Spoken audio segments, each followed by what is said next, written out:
वेदों तथा श्रीमद् भगवद गीता के ज्ञान को प्राणी मात्र तक पहुंचाने के प्रयास में लगे हमारे चैनल सनातन धर्म ज्ञान गंगा में आप सभी का स्वागत है।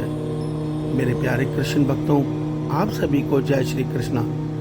मेरे प्यारे कृष्ण भक्तों, सनातन धर्म ज्ञान गंगा चैनल के आज की वीडियो में हम लोग श्रीमद् भगवद गीता के अध्याय 14 के श्लोक 26 को भगवान श्री कृष्ण जी की कृपा से सरल रूप में सुनने और समझने का प्रयास करेंगे।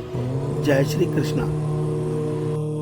मां च यो व्यभिचारेण भक्ति योगेन सेवते सगुणान् समतीत्येतान्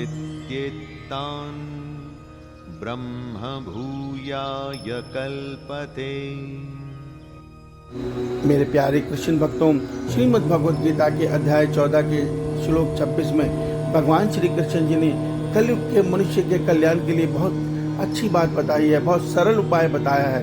श्री भगवान अर्जुन के माध्यम से हमें बता रहे हैं कि हे अर्जुन, जो पुरुष अविचारी भक्ति योग द्वारा मुझको निरंतर भजता है, वह भी इन तीनों गुणों को भली भांति लांघ कर सच्चिदानंद ब्रह्म को प्राप्त करने के योग्य बन जाता है। मेरे प्यारे कृष्ण भक्तों, भगवान श्री कृष्ण जी हमें यह सत्य समझा रहे हैं कि कलयुग में ज्ञान योग का मार्ग अति दुर्लभ है और निराकार की साधना अति दुर्लभ है। अर्थात निराकार को हम देखा नहीं है, जाना नहीं है, तो हम उनके प्रति प्रेम कैसे वो अपने हृदय में ला सकते हैं। मगर भगवान के सुंदर स्वरूप जो परम पिता परमेश्वर कृष्ण जी स्वरूप में धरती पे अवतरित हुए हैं, उनके सुंदर स्वरूप से प्रेम किया जा सकता है। उनकी लीलाओं को सुनकर उनसे प्रेम किया जा सकता है। तो भगवान कहते हैं कि मनुष्य को चाहिए कि वो मुझ परमात्मा में अनन्य प्रेम करके, अर्थात उसका केवल लक्ष्य मैं होना चाहिए, संसार नहीं।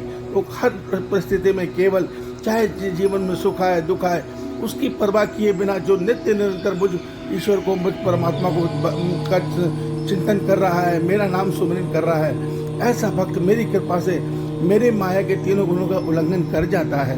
उनको लांघ कर वो सच्चिदानंद ब्रह्म अर्थात अपने मन और बुद्धि से अपनी आत्मा में स्थित हो जाता है। यही मुक्त अवस्था है और इस मुक्त अवस्था के बाद ही वास्तव में मीरा माँ वाली और सूरदास जी वाली भक्ति आरंभ होती है।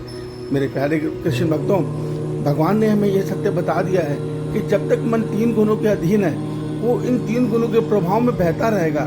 सत्वगुण का प्रभाव जब मन में आएगा तो मन में सात्विक भाव उमड़ेंगे, अर्थात भक्ति भावना उमड़ेगी। रजस गुण के भाव जब प्रबल होंगे मन में, तो मन ऐश्वर्य की तरफ, भोग विलास की तरफ भागेगा। तमोगुण में निंद्रा प्रमाद की तरफ भागेगा। तो अभी हमारा गुण तीन गुण, प्रकृति के तीन गुणों के अधीन है। ये इन तीन गुणों के प्रभाव में बहता है, अर्थात हम एक निश्चित समय में भगवान की भक्ति कर पाते हैं। नित्य निरंतर उनमें मन को स्थिर करना संभव नहीं है, क्योंकि परमात्मा हमें मन स्थिर करने के लिए मन का तीनों गुणों से मुक्त होना अति आवश्यक है।